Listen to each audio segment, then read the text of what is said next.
This is a short introduction video on how you can make your first gluten-free sourdough bread that actually looks and feels and tastes like regular bread. Now, if you're new to this, you will notice that we use quite a lot of variety of different flours or starches, and that is because none of the gluten-free starches have gluten, of course, but gluten actually provides a lot of different mechanisms in a regular sourdough bread, which we need to combine different flours or starches in order to compensate for. So we have tapioca and potato starch that provides the bulk of the bread.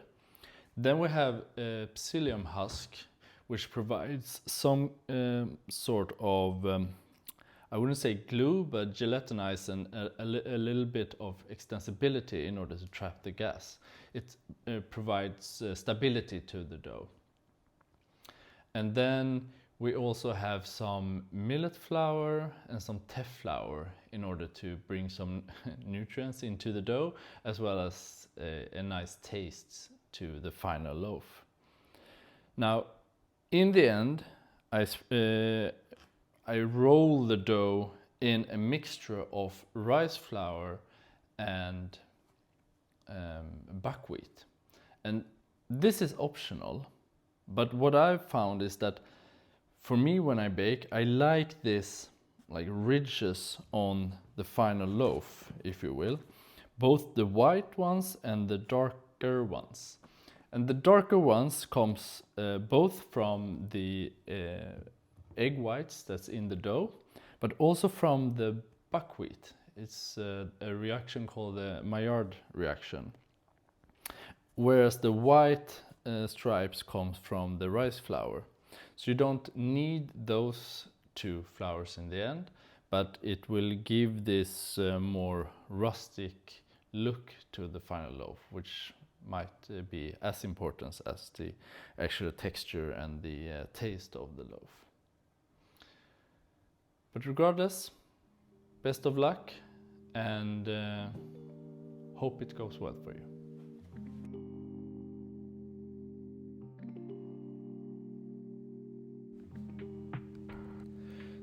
The first step in order to create a gluten-free sourdough is to prepare the psyllium gel. We do this by mixing water with psyllium husk. You can do this either by machine or by hand. However, I usually use a machine because the gel stabilizes quite quickly, and doing it by hand then you need to whisk it quite vigorously in order to fully dissolve the psyllium husk. The second step is to pre-mix all the dry ingredients. This is our starches and our flour, as well as a little bit of sugar to help the fermentation process. And this can be done either by hand or by a small whisk. And we do this so that the flours and starches, as well as the sugar, is evenly distributed throughout the whole batch, and to remove any potential lumps or parts of the flour that's been sticking to the sides. After we prepare the gel and the dry ingredients, we can add the wet ingredients. This is both the active sourdough, and by active sourdough I mean a sourdough that is at peak or just past the peak. So if you feed your sourdough the day before, you want it to at least have doubled in size just before you're preparing this dough. After this, we also add some water and some apple cider vinegar to help with the taste and forming the dough.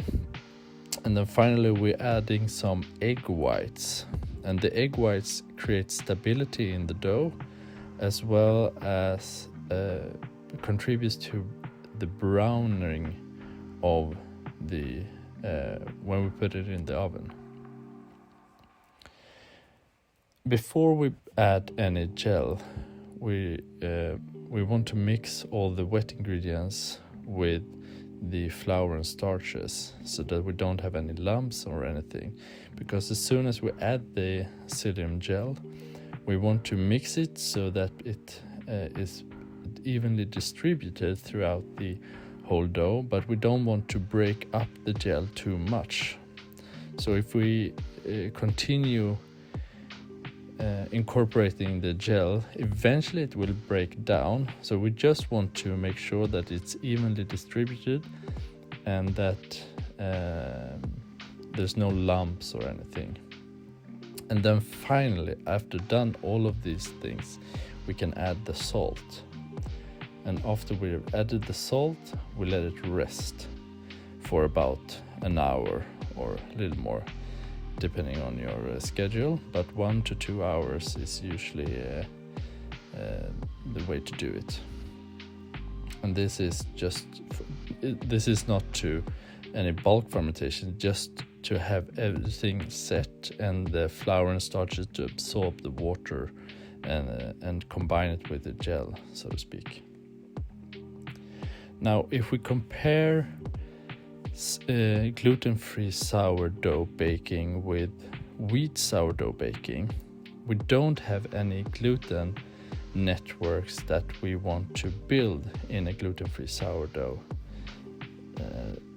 This means that we have no folding technique, so to speak, as those of you who have been doing wheat sourdough breads. So there's no folding, although we need a little bit to make the dough evenly distributed and also incorporate this mixture of buckwheat and rice flour, if you like that. If you don't want that, or it's hard to get by, you can use the same flours as you used in the dough, that is potato starch or tapioca starch, or even teff or millet flour.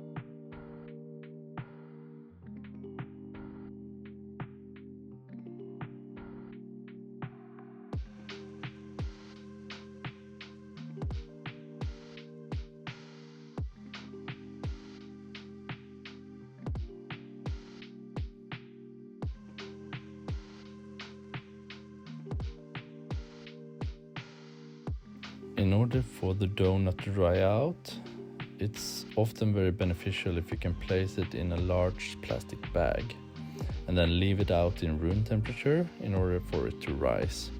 This varies depending on what type of how active your sourdough starter is, but usually takes 6 to 8 hours. And after this, we take it out of the bag, put it in the fridge, and then start preheating the oven. So while the dough is in the fridge, we start preheating the oven with a cast iron pot in it, and then after around 30 to 40 minutes at max temperature, we can load the dough into the cast iron pot and start the process of making the bread.